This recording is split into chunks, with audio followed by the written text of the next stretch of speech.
In this video, I am sharing 7 tips on how to make your everyday, day-to-day life story-worthy. The more we know about our past, the better we know ourselves. The greater our storehouses of memory, the more complete our personal narrative becomes. Don't judge yourself. In every story you share, there will be a simple truth that everyone can relate to. Accept yourself for all of the random thoughts that pop into your mind. Hey folks, I'm Vin. I use they, them, theirs pronouns 31, and the Venn diagram is dedicated to the intersection of my life experiences. I cover self-development, especially harmonizing emotional intelligence or EQ and ambition. This video is a deep dive into Matthew Dick's book, Storyworthy. It's my top self-development book of 2020. In just a few moments, you're gonna find out why. But before I get into it, will you hit that subscribe button? Thanks.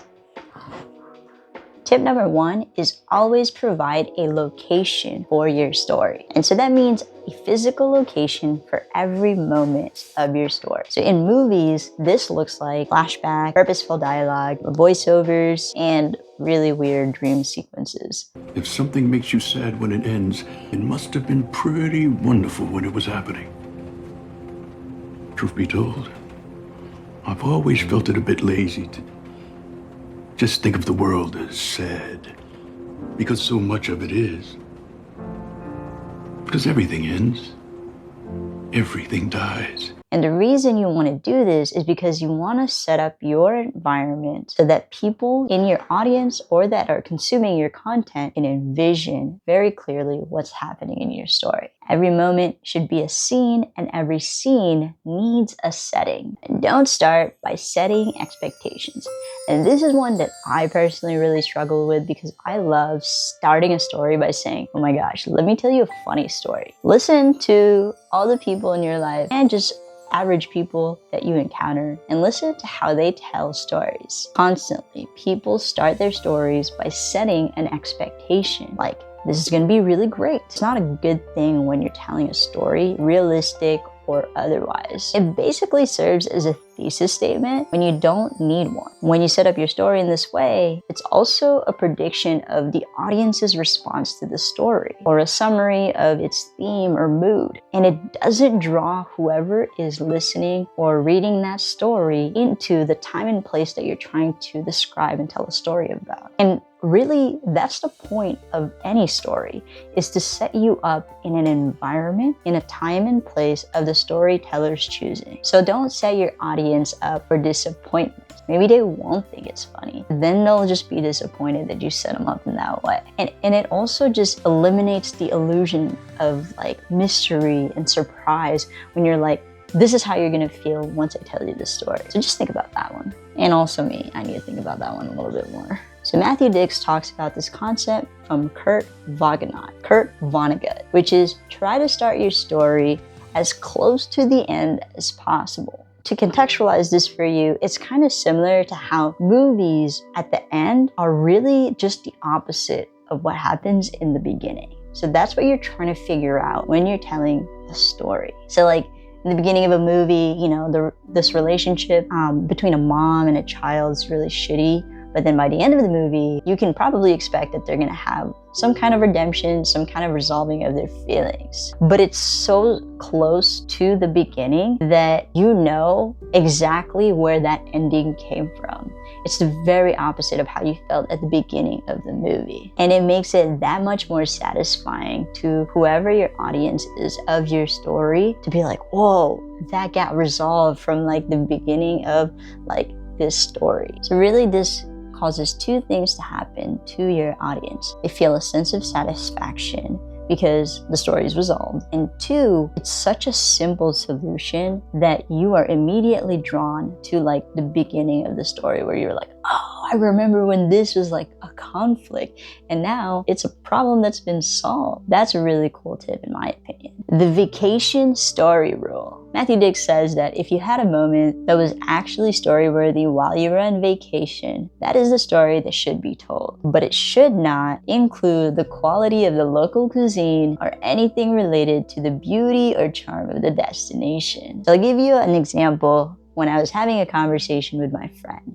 and asked him, "How are you doing?" I hadn't seen him in a couple months. I hadn't caught up with him in a little bit. And he proceeded to tell me basically most of what he's been up to in the last few months. This included activities he did with his family, things he's doing at work, things that he's doing for himself. And then I realized, like, he didn't answer my question. My question was, how are you doing? Not what are you doing? So I told him, I was like, hey, you just told me what you've been up to, but you haven't told me how you've been feeling, how you've been doing as a person. In most cases, if you see a coworker on a Monday, you probably are asking them what they did the previous day and maybe on the weekend. Very normal question. And we get a really similar response to the one that my friend gave me. They gave me like a list of events, what they did Friday night, what they did Saturday, how they might have spent Sunday cleaning and catching up to their chores. And so that just gives me a list of things that you did, right?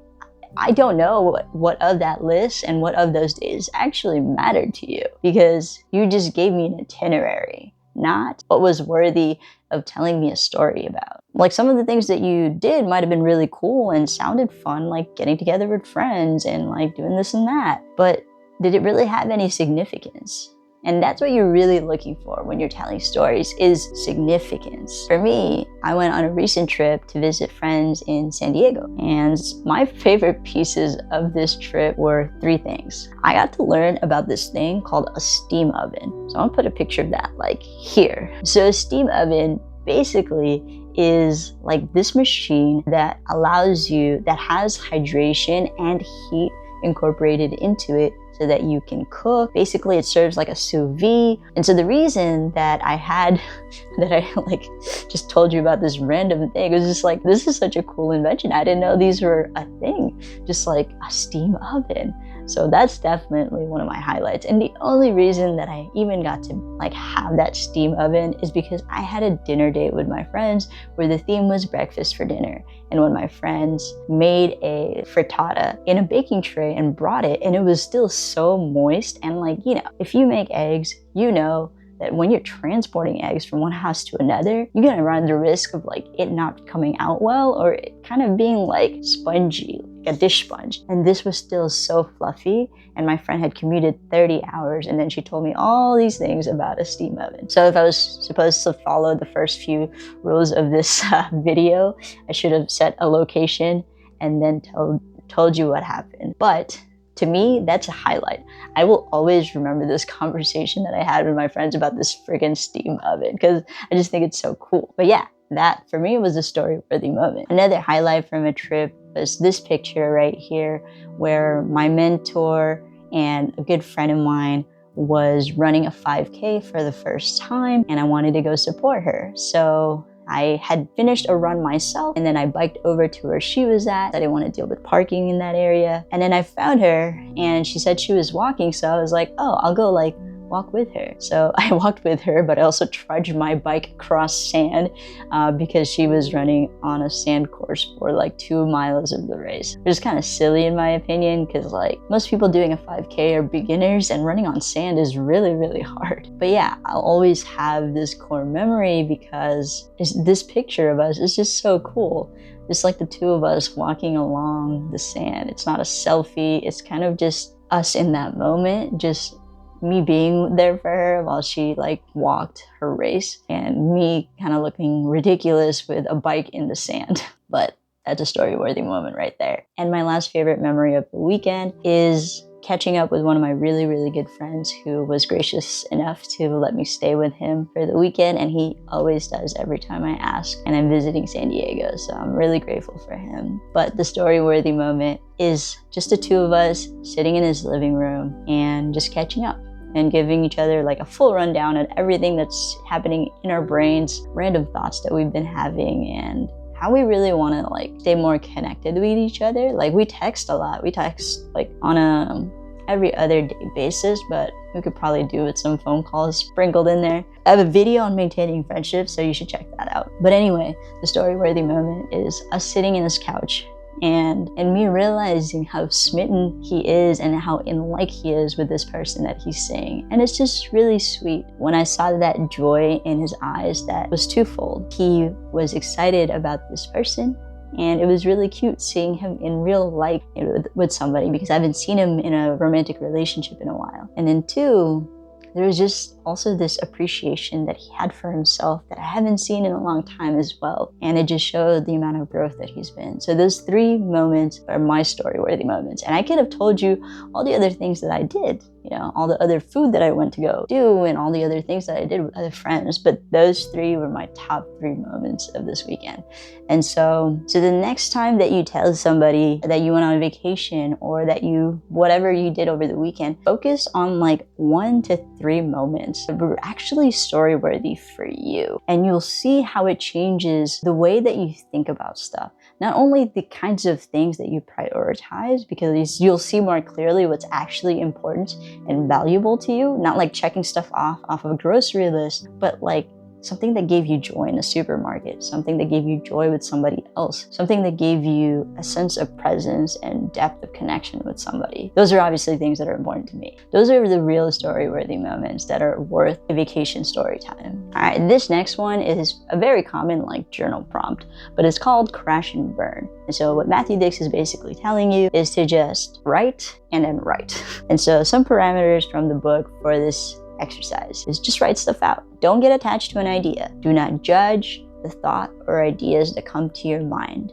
Don't judge them. Don't judge yourself. Keep writing. New ideas will keep coming. Embrace them and be willing to take or leave them, and keep writing. Give yourself a timer for 5, 10, 20 minutes and just write. Let yourself crash and burn and just enjoy writing. As you go through exercises like this, you'll have to understand to just accept yourself for all of the random thoughts that pop into your mind. And it really becomes almost a meditation of self-acceptance in this way. Okay, so this isn't exactly a tip from the book, but this is a series of thoughts that I really love. And they're really under the umbrella of self-understanding. So storytelling is not about providing people with a roller coaster ride, although I do love roller coasters and I have a season pass and that's very fun. But a story, Matthew Dix says, is about bridging the gap between you and another person by creating a space of authenticity, vulnerability, and universal truth with your stories. In every story you share, there will be a simple truth that everyone can relate to. But you really have to understand yourself in order for that universal truth to get across to your audience. Matthew Dix also said that within stories, failure is a lot more engaging than success. That's because it's much more relatable to fail than to show the one specific way that you, given all of your specific nuances, can succeed. The small steps it takes to learn from any failure is way more relatable than any grand success or accomplishment that you could get to. He provides this example that summiting Mount Everest is an adventure story. Changing your life by summiting Mount Everest is a great story. Meaning through stories. Storytellers seek to constantly make meaning from their lives. We contextualize events, find satisfying endings to periods of our lives, and we struggle to explain how our lives make sense and fit into a larger story. As I am currently embarking on probably the most significant period of my adult life at this time, as I embark on one of the most significant periods of my life, I am already thinking about how I will be able to tell a story once this chapter is complete. It may take a few years to finish this chapter, but I am grounded in the fact that there is an end to what I am going through. And I know that a stronger, more knowledgeable version of me awaits. I just have to be patient with that process. And one of the ways that I am finding joy and purpose in this difficult time is to reflect on how I will tell that story. That version of me is gonna have a damn good story. And I'm excited for that. So there's 7 lessons on how to be a better storyteller, the Matthew Dix Storyworthy book. Number 1, always provide a physical location for every moment in your story. Number 2, don't start by setting expectations. Number 3, try to start your story as close to the end as possible. Number 4, remember the vacation story rule. Number 5, crash and burn. Number 6, self-understanding. And number 7, meaning through stories. I hope you enjoyed this video and I'll see you in the next one. And if you stick around to the end, don't forget to like, subscribe, and leave a comment. And I hope to hear your story someday.